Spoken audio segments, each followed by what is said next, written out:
have it. Kids got a cold day from school. If you're in Texas, you're aware of what a cold day is, but I guess it's just too darn cold to go to school today.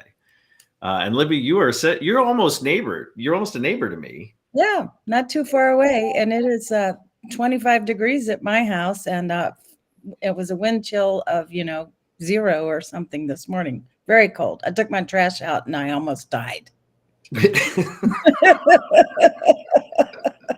For me, it's warmer, and probably I've been warmer than Austin for a while. But New York's, I'm near enough to New York City. I'm on Long Island. We've got the first 2 inches of snow that we've had. That's more than a dusting in 700 days. So there's not a lot going on here. We're starting to think about planting palm trees. But for the moment, I'm enjoying the first winter weather. Oh, good. You can have our winter weather if you'd like it. Nobody moved to Texas to be cold. No thanks. Although I wish we could split the difference and have some of this in the summer, 20% a day or something. That would be nice. Now, there's a committee I would join. How do we figure that out? Yeah. All right. Are we ready to talk a little bit about giving back? Let's do it. Okay, here we go. Welcome to the CXR channel, our premier podcast for talent acquisition and talent management. Listen in as the CXR community discusses a wide range of topics focused on attracting, engaging, and retaining the best talent. We're glad you're here.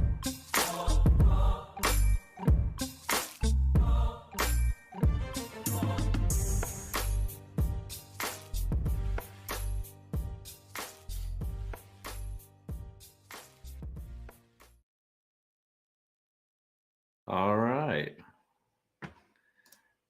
There we go. We got a little bit of delay, something going on. So it might be interesting today. We have some little technical difficulties with our host this morning, but that's okay. We'll jump right in. I'm excited to welcome you to Recruiting Community Podcast. We do this weekly, and I'm going to bring in, and for those who don't know me, my name is Calvin, and I'm bringing in my co-host, Mr. Hobbs. Mr. Hobbs, how are you? Just dandy. There's too many of these. We're going to have to sort them out at some point. So when you say too many of these, Jerry, did you know this is our 400th podcast? Oh my God. Yeah. That's a little bit of a milestone. Sounds great. It's a good milestone. I like it. 400. Yeah, we've done 400 of these. So I guess, so Jerry, if I gave you a 400-year-old bottle of wine. Oh, 400? I don't think so. That might be corked, slightly corked. Are you saying we may be past our sell-by date? I don't know. I don't think we'd go back 400 to the first one. Did you like your first and second one that you did? The podcast? Yeah. Do you still have them somewhere? We do. No, the first podcast were terrible. We were reading. Blog posts. I think initially it was not good. No. So yes, it keeps evolving is the point, and so we're really, we haven't yet peaked. Well, so we're not like a 400-meter dash either. So the hard sprint, and we're done. Just right, dust us exactly. off. There's more. We've got more to go. More that we can do. Okay. Well, that's true. And today's guest is a really easy example of that. I am excited to welcome her. It's the first time that she's been on the show. We're going to bring her in. We're going to talk about that idea of when you hit a certain age in your career, I think you really start thinking about what's next. Or maybe what your final move is, or do you take another leadership role? Do you consult? Do you buy a boat? Do you sail away? Do you, all these things, right? And no better person to come in and talk a little bit about what that means than our guest today. But really quickly, because a little bit of housekeeping, we are streaming live on the YouTube, the Facebook, the LinkedIn. If you are with us on LinkedIn, however, you can jump into the chat and say hello. You can also ask questions, be part of the show. We're happy to throw you up on the screen. If you ask something and we get engaged there, you can also introduce yourself to anybody there. So we'd really encourage you to get on the LinkedIn channel and watch that. But you can also watch it obviously on YouTube, Facebook. If you want to know what podcast shows are ahead, we are actually scheduled out through, I think, into May. If you'd like to know what's ahead, or watch any of the historic, I guess they're historic at 400, but what the old shows, you can go to cxr.org/podcast. You can check that out. Remind also, we are ad free. This is a labor of love. So nobody pays to play. Nobody pays to get on here, pays to get announced. You're on here because we think you have something kind of interesting to say. And then lastly, I think, Jerry, we would just remind everybody of cxr.org/directory, where our membership body of about 4,500 members and alumni have come together to build and sort of design and execute and deliver on this really fun directory of HR and TA technology in the space. And all of them are able to drop in ratings. And we think there's some really neat differentiators here between, the bigger products like a G2 or the bigger platforms like that, where they can actually go in and add these ratings and connect with each other directly. And there's a number of other social elements in there that stay within the confines of that membership, that trust that's been established. But we'd encourage folks to check that out because it is the members have built it. It's, what do you think, Jerry? 5 years, I think, maybe we've had it. 5 years growing, yeah, and continues to grow and evolve. But it's an opportunity for peers to really engage one another about what they're using and what works and what doesn't. Yeah, I mean, it started as a spreadsheet just a handful of years ago, so it's kind of interesting to see where it's gone now. And they're actually working on the team's putting some together, a visualization of the ratings. So we're excited to maybe look at that in a couple of months. That'll be a lot of fun playing with it. All right, so we will jump right in. I'm super excited to welcome, and let me pull her out of the green room. There we go. Let's see if that's working now. There she is. Libby, welcome to the show. Good morning. Good to be here. Hi. We have there's a little bit of a lag there, so we'll get it sorted out. But Libby, I'm so excited to have you here, not just because you're a friend and you live not too far. It's not like we have tea every morning, but you are a pretty close neighbor in the hood, the area just outside of Austin where we live. But you are quite a titan. You are quite a force to be reckoned with in the space. Yahoo, Southwest Airlines. I think most recently you got named, if I'm not mistaken, you got named 2023 most influential corporate board of directors by Women's Inc. magazine. And today you're currently the chairman of the board still at AARP, right? Chairman of the board at AARP Foundation and on the board at AARP. And I'm one of the 100 most influential women corporate directors, not the only one. So just make it well, I don't know how many there are, so I don't know how impressive that is or not. Well, I'm impressed. I'm pretty impressed. I think we're tough to impress. So we're glad you're here. Look, for those who have not had the joy of connecting with you in person or who really maybe haven't heard of you, why don't you give us, Libby, a little bit of an escalator pitch about yourself and why folks tuned in today should be listening to what you have to say. Well, I'm almost as old as Jerry, so that's good. And another interesting fact is I was with him when he bought his first hat. So that's very important. But I have been part of the HR profession literally from the back office to part of management to the C-suite and finally to the board room. And that is something that when I was back in the back office, I didn't really think I would see in my career. So that's been very exciting and a little bit, I'm a little envious of people in the field right now, although I think it's incredibly difficult and challenging. I think the challenges are much more impactful than we've had before. So I love that. And I joined my first public board 17 years ago. And I have, enjoyed that work very much, as do a lot of HR related things in that work. So it's all enjoyable and I have more free time and I'm still working, even though I might be considered past retirement age by some. Not many though. I wish I didn't know there was a retirement age.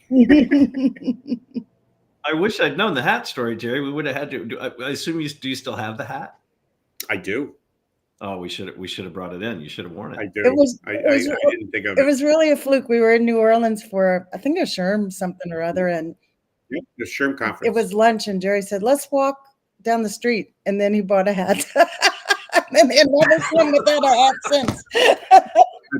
bought a hat. I went into the SHRM conference, and somebody came up to me and said, gave me the story that someone was looking to provide some consulting to either myself or someone else, and that they mentioned that both of us are here, and then they pointed to me because they could see the hat.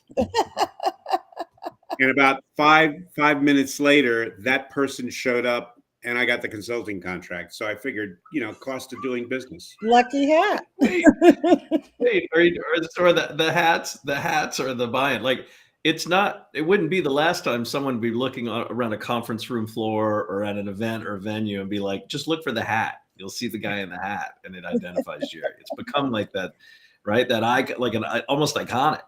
Yeah, that's great. There from the beginning. I love it. Yeah. Jerry's origin story. It's fantastic. Well, so let's set the stage really quickly for sort of like what's next, right? So you have been you've been advising Libby since like 2008, I think. But when did you decide that you were going to do something different, right, than the C-suite roles? Not necessarily when you made the departure, but was there a point at some point in your career earlier than that movement where you decided, I'm going to give back? I've got enough stored up here. I've got enough wisdom, enough knowledge, enough energy that I want to continue to give back, even though I don't want to necessarily be in a corporate chair anymore. Was there a turning point for that for you? I think it was more of an evolution than, a tipping point or a turning point. But I had the great fortune of starting my career in Dallas, where there is a great sense of giving back in the business community. By the way, I did not find that in the Silicon Valley at all. I think it's gotten a lot better. But if you were a corporate citizen, you were expected to be a good community citizen. And I had a CEO who had put me on a fast track program with a group of 30 or 40 other people. And he said, if you want to be somebody in the business world, you need to be part of the nonprofit world in Dallas. And so he had me, I was like, oh my God, he had me run the United Way campaign and call on CEOs and get their commitments instead of him. But but it was a great exposure and experience. And then he put me in a leadership program called Leadership Dallas, and I eventually did one called Leadership Texas. But that was all part of getting ready for nonprofit leadership. So I became the chairman of SHRM. I was active in my local ASPA chapter, which became SHRM since I was a student. So it was in my DNA. But I became the chairman of SHRM in 2001, which was a very interesting year. And it was very interesting from many ways. But that started my work on boards and work on nonprofit boards. So I had in my DNA that part of me is always going to give back. And then you look at your life and you think of, what do you want to do at your life? And at some point you realize it's time to give back, or what some would call create a legacy. And so about the time I turned 50, I started thinking about that. I wrote a book that kind of told about how I did HR. I've written several, co-written them, all of them, but people convinced me that I had a certain message in the field and that I should get it down on paper. And I did that. And then I started thinking about what I could do next. And luckily I worked for a company where I got some very good stock options. So I had flexibility to not work full time for the rest of my life. But if you have a couple of public board gigs, it's not a bad income, and it's a lot more flexibility. And, I kind of have in my life now, I'm trying to spend 1/3 on personal family, 1/3 on professional, and 1/3 on giving back. And so my AARP and my AARP Foundation are all volunteer. They're giving back. But I'm on the board of Manpower Group, which is a paid gig. But I've been on several other public boards where I was paid very nicely. So anyway, I just evolved into it, but I had the flexibility too, which not everybody has. And, one thing that I've learned through AARP, because we discuss how you live your best life after 50. That's one of our goals. And Yeah. the baby boomer generation and those who come after us, we're not going to get a gold watch and buy a boat or play golf. That's not who we are, and that's not how people want to live their life anymore. So I think the important thing is to figure out what really drives you, what's important to you. And by the way, I tried a lot of things that I didn't like. So when I was in this phase, including consulting, Jerry, I don't know how you do it, but it It's the was hat. You needed a hat. We gave the consulting up. We gave the consulting up when we started the community. So yeah, you're right. yeah. Chasing consulting is not a fun thing. No.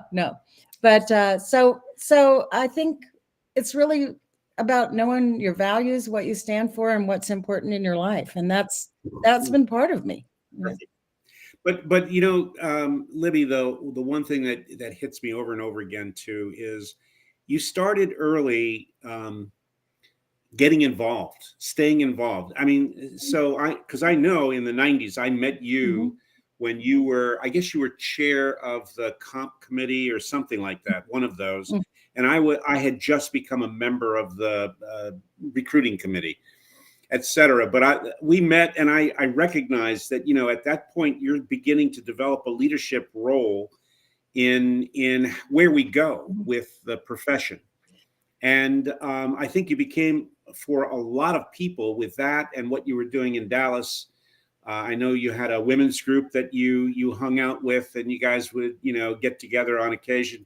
But fundamentally, you became a role model, but you were walking the talk at a level that you had easy access to. And then it's a matter of saying, well, if I can do it here, I can do it, at the national level at SHRM. I can do it over there.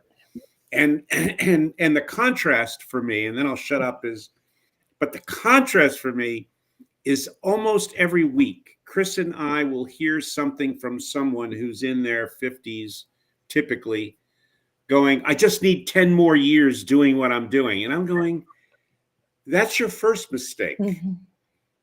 Is why were you narrowing your focus, hoping to just hang on by your fingertips to do the same damn thing you've always done? First of all, that kind of attitude doesn't make me feel like I want to hire you for that. I really want to hire somebody who's a much more enthusiastic and engaging about changing things, as opposed to just doing what I've always done for the next 10 years. And so I think at some point we have to kind of empower people to start thinking broadly, like you began doing. Well, and maybe AARP can do something there. I don't know. Well, two things I would comment to what you just said. Back to when I was chair of that SHRM Comp and Benefits subgroup, whatever it was the time that Hillary Clinton was trying to orchestrate the Health Care Act and healthcare reform. And so our committee was charged with coming up with SHRM's position on what we would support and what we would not support. And I became so interested in how big that was and how it could really change the world and change people's lives. And I had access to the SHRM research and resources to help us figure out what's on the table and what would companies benefit from and what would be horrible for corporations. And that got me very interested in this sort of where everything lies between advocacy and governmental programs and community programs and what companies can do. And that really did drive me to think you could do something big here. So that was part of that whole formation. But another thing, not to be morbid at all, but it's important. My dad died of cancer when he was 70, and he was working when he got cancer. And on his deathbed, he made me promise to retire early because he'd saved up his money to travel with my mom, and he didn't get to do it. Well, fast forward, my husband died suddenly at age 72 years ago. And thank God I retired at 55, and we spent 15 years having the flexibility to travel. And I thank my dad for that. I don't know how it happened. It's sad, but it's something everybody should think about, because if you take that 10 or 15 years and you work every day of your life, did you really enjoy your life? And I think that's Right. what's really important. I think, yeah, that fits very much into the fact that you said you try to think in terms of doing 1/3 of your time giving back, 1/3 of your time as a professional, and so on. And I've heard that from a few other leaders, something to the fact that you shift the balance of how you want to spend your life as you age and mature, to be more reflective of how you want to live your life now. And I feel the same way. That's fabulous. Libby, can you share maybe how for folks who are watching and listening, how the skills and experiences you had for roles, those skills and experiences you got at roles like Yahoo and Southwest Airlines, how maybe those equipped you for your current role, Sure. whether as independent board director or as, quite frankly, leader in the space? Like, what skills maybe you think are crucial for those leaders who maybe want to transition into board roles could be? Sure. Well, the first thing I would say about corporate boards is about 1/4 to 1/3 of the work of a corporate board is related to HR. So there's executive compensation, and most boards have expanded their comp committee to be at both Yahoo and AARP, it's the people compensation and people culture and compensation committee. So committees on the board are looking at culture, they're looking at talent management, human capital issues, along with compensation. And of course, I have chaired 3 corporate compensation committees, or with other names, but that works very important. And then there's succession planning that's part of the board, which is very much HR related. And then when you look at things like mergers and acquisitions and all of the cultural issues that come up with that, you may not be the one that opines on how we should finance or fund the acquisition, but you might be the one who helps figure out, is this a good match for us? And if it is, business-wise, how do we make it work with the talent and the people? And also, as you're planning your strategy, do we have the right talent on board to accomplish, and the right leadership? Because that's what a real important role when you advise the CEO on that, to make sure we can deliver what we want to do. So those are important. When it comes to what you want to give back on in your community, I think you need to go with where your interests are. For example, I didn't join any board that I didn't love their product and use their product. So Manpower is a talent management company. I totally get that, right? And they have a lot of different products and services on the full spectrum of talent management. And I used some of them and was familiar with them. So that's a logical match. I went to work for Shutterfly, which is a product I love to use. I loved photos and putting together photo albums on their board. And I was on the board of Pete's Coffee and Tea, which happened to be the brand of coffee that I drank. So, and still do to this day. Major Dickinson's, it's wonderful. But anyway, when somebody would call me and say, do you want to be on the board of this oil and gas pipeline that makes this coating that coats the pipes, I just couldn't see myself getting too excited about that, and I may pass on that opportunity. When AARP came along, what really struck me is the main goals can be summarized in an elevator speech of AARP focuses on health, wealth, and self of the 50+ population.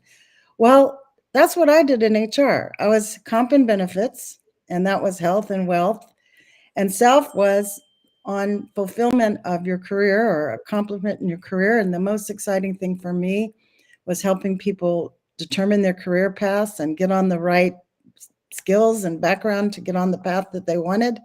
And I loved it when I found the right person with the right mix of talent and skills for the right role. It just, there's nothing more exciting than you have got the absolute right person in the absolute right job. It's just fulfilling. So those are the kinds of things we work on. And the goal of AARP Foundation is to end senior poverty, which is very prevalent. And I've learned a lot about it because sadly, so many seniors have not, they rely on Social Security only if they had that to retire. And, I spent my whole life making sure, I still get letters from people from Southwest Airlines. I'm retiring from Southwest today. I have millions in my 401k and profit sharing because when I was a ramp agent, you made me put 1% in the 401k and you made me promise every time I get a raise to put another 1%. And now I have $2 million. Thank you. That's a very exciting letter to get. I get their emails now or LinkedIn usually, but I don't even remember them sometimes, but they'll thank me for that. So it's wonderful. I love that. Great. I love that. So I love the connectivity though, like your passion for a particular product or service tied to that I guess that service that you're going to pay forward. I think that's a pretty significant call out. Right. Because we do, I mean, Jerry wasn't exaggerating when he said we do get TA leaders who come to us almost on the weekly and who say, I'm 50 plus, do I take one more role that does X in my career that I never got to do? Do I go to a startup? Do I do a transformation gig? Do I do whatever? Or do I look at boards? How do I find a board to be on? Where do I even start with that? So, I mean, I think when you hit 50 plus, I think there is a legacy component. Speaking as over 50, there is a legacy component of like, what's Barely. next for you? What am I, baby 50? Still, yeah, you are. I think it's pretty powerful. So you mentioned right? In the next phase of somebody's career. So at the risk of this being kind of a really basic question, can you sort of blow that out a little bit? Like when you say what giving back means at like a leadership level, or maybe how it could shape a career's trajectory? Well, I can't even imagine how I would have succeeded at anything I did in HR without all of my relationship and association with the professional associations, primarily SHRM, over the years, because I participated and I led and I contributed to a lot of things, but I learned much more. I had access to resources and trends and people, and that's the most important thing, that network that you call when, what do I do now? I remember I called Jerry. He's like, hey, there's this internet thing. We need to learn how to recruit on it. Can you help us? I mean, that's like, and sure, he did. And so, that's so important to your career, is that you're always learning and growing. And so I think all of the giving back, you should be focusing on something that's pushing you and helping you learn and helping you grow. And that's how I feel about AARP and Manpower. I love it. And I'll be honest, Well, sometimes I feel but I just keep, it's like when I did a lot of speeches. That's another thing, that when you speak, you have to be prepared. So you have to learn. So all of the speaking made me learn more. And so there's nothing that I've thrown myself into that hasn't made me better at what I do, I think. I think that probably speaks more about you than it does the things you threw yourself into, though, if I'm being honest. I don't know. Maybe. Well, Libby, but it is an attitude that we all have to have. Mm-hmm. I mean, if you're not curious, if you're not engaged, if you're not willing to reach out to other people, not so much to, tout your own horn, but to learn from them, that kind of behavior, I think, is probably foundational for how you're going to grow and expand where you might go next. Mm-hmm. Yep. So Libby, I'll ask you, we ask all our guests before we wrap up, if you were going to write another book today about this topic, what would you title that book?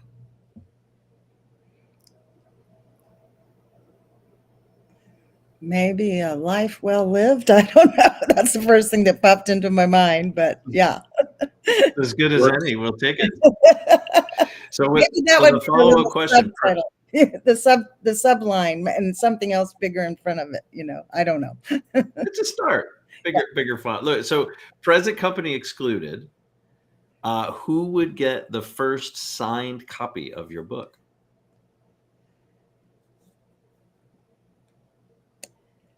Maybe think who I would give that to. A lot of people who I would give it to are no longer with us, is the sad part as you age. I maybe would, very top on the list would be Colleen Barrett, who was my boss at Southwest Airlines. Cool. Oh, Yeah. love that. Very Fantastic cool. stuff. Well, Libby, we so much gratitude. Thank you so much. I know you're super busy. You're doing all the things.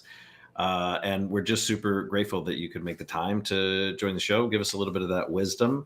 And we're gonna have to book another breakfast out at our favorite diner soon.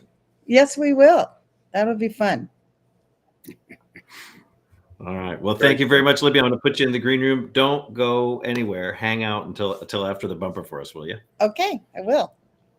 All right, everybody. Tell everybody goodbye. Goodbye, Goodbye, everybody. See you next everybody. week. Bye, everybody. Thanks for listening to the CXR channel. Please subscribe to CXR on your favorite podcast resource and leave us a review while you're at it. Learn more about CXR at our website, cxr.works, facebook.com and twitter.com/careercrossroads, and on Instagram at careerxroads. We'll catch you next time.